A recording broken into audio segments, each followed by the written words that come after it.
ડભોઈ તાલુકા સેવા સદન ખાતે પાયાની સુવિધાના નામે બિંદુ જોવા મળી રહ્યો છે। એક તરફ ઉનાળાની કાળઝાળ ગરમીની શરૂઆત થઈ ચૂકી છે, ત્યારે બીજી તરફ સરકારી કચેરી આવતી જનતાને પીવાના પાણી માટે ફાંફા મારવા પડી રહ્યા છે। સેવા સદનમાં મુકાયેલા 2 વોટર કુલર શોભાના ગાંઠિયા સમાન સાબિત થઈ રહ્યા છે।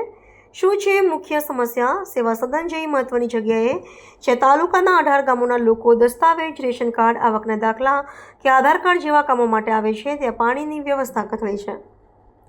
સેવા સદનમાં પ્રજા માટે મુકાયેલા 2 કુલરો પૈકી એકના નળ તૂટી ગયા છે, જ્યારે બીજા કુલરને તાળા મારી દેવામાં આવ્યા છે।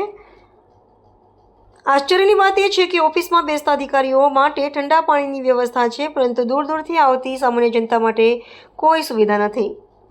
ગરીબ અને મધ્યમ વર્ગના લોકોએ ફરજિયાતપણે ₹10 થી ₹20 ખર્ચીને પાણીની બોટલો વેચાતી લેવી પડી રહી છે। સરકારે લાખોના ખર્ચે આ ભવન બનાવ્યું છે, પણ જો અહીં સામાન્ય માણસને પીવાનું પાણી ન મળતું હોય તો આ ભવ્યતાનો શું વહીવટતંત્ર ઉનાળો શરૂ થવા છતાં ઊંઘમાં છે? કચેરીના મેન્ટેનન્સ પાછળ થતા ખર્ચ છતાં કુલરો કેમ બંધ હાલતમાં છે? શું અધિકારીઓ માત્ર પોતાના એસી અને ફિલ્ટર પાણીની જ ચિંતા કરતા હશે?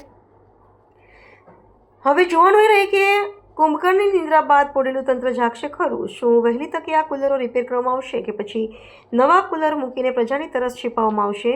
જનતા અત્યારે તો માત્ર ન્યાય અને પાણી બંનેની રાહ જોઈ રહી છે।